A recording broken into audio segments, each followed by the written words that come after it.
नमस्कार, आप सभी का स्वागत है। आज हम बात करते हैं भारत में कैसे होता है राष्ट्रपति का चुनाव। आपको बता दें कि सिर्फ वही राष्ट्रपति चुनाव में मतदान कर सकता है जिसका चुनाव जनता तय करती है, यानी कि सांसद और विधायक। राष्ट्रपति चुनाव में संसद में नामित सदस्य और विधान परिषदों के सदस्य वोट नहीं डाल सकते हैं, क्योंकि ये जनता द्वारा सीधे नहीं चुने जाते हैं। तो अभी तक आपने इस चैनल को सब्सक्राइब नहीं किए हैं तो अभी कर लें, और हाँ, घंटी के बटन को अवश्य दबाएं ताकि अगले वीडियो की जानकारी आप तक आसानी से पहुंच सके। भारत में राष्ट्रपति देश के सर्वोच्च नागरिक होते हैं, वहीं उपराष्ट्रपति देश का दूसरा सर्वोच्च नागरिक होता है। राष्ट्रपति रामनाथ कोविंद का कार्यकाल इस साल 24 जुलाई को खत्म हो रहा है। ऐसे में चुनाव आयोग ने 16वें राष्ट्रपति के चुनाव का ऐलान कर दिया है। मुख्य चुनाव आयुक्त राजीव कुमार के अनुसार 18 जुलाई को राष्ट्रपति चुनाव के लिए मतदान होगा। वहीं इसके लिए 15 जून को अधिसूचना जारी होगी। 29 जून को नॉमिनेशन की आखिरी तारीख है। मतदान 18 जुलाई को होगा और मतगणना 21 जुलाई को होगी। राष्ट्रपति के चुनाव की प्रक्रिया जटिल है। यह लोकसभा या विधानसभाओं के चुनावों के बिल्कुल विपरीत है। तो आइए जानते हैं कि भारत में राष्ट्रपति का चुनाव कैसे होता है। राष्ट्रपति का चुनाव कौन कर सकता है?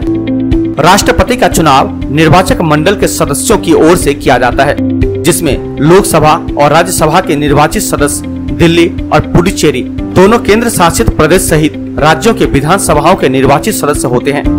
संसद के किसी भी सदन या विधानसभाओं के लिए मनोनीत सदस्य निर्वाचक मंडल में शामिल होने के पात्र नहीं है।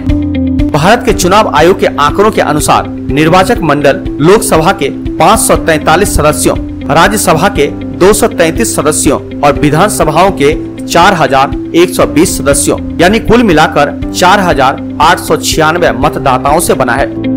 चुनाव आयोग ने कहा कि प्रत्येक सांसद, लोकसभा और राज्यसभा के वोट का मूल्य 708 तय किया गया है।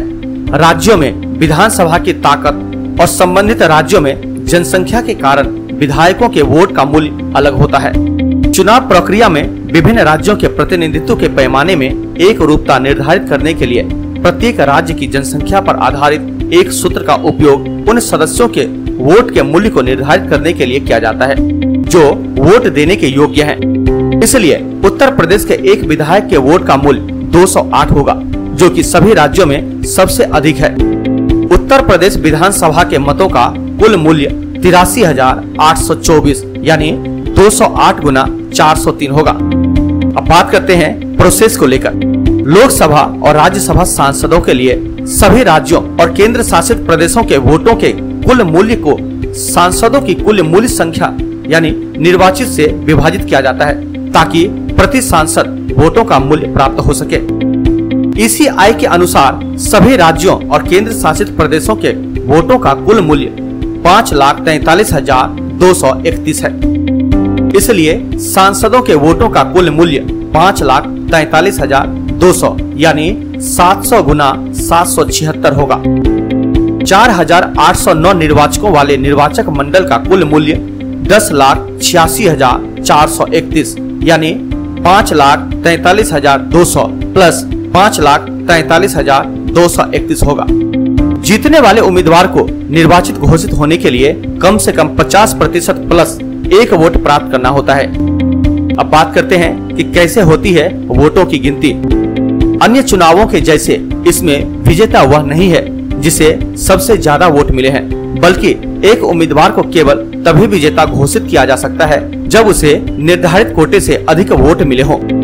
वहीं वोट डालने वाले सांसदों और विधायकों के वोट का वेटेज अलग अलग होता है।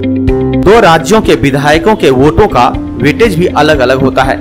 विधायक के मामले में जिस राज्य का विधायक हो उसकी आबादी देखी जाती है और उस प्रदेश के विधानसभा सदस्यों की संख्या देखी जाती है। वेटेज निकालने के लिए प्रदेश की जनसंख्या को चुने हुए विधायक की संख्या से बांटा जाता है, उसे फिर 1000 से भाग दिया जाता है। अब जो आंकड़ा आता है वही उस राज्य के वोट का वेटेज होता है। तो हमें उम्मीद है कि आपको ये वीडियो जरूर पसंद आई होगी, तो कृपया इसे अपने दोस्तों के साथ भी अवश्य शेयर करें।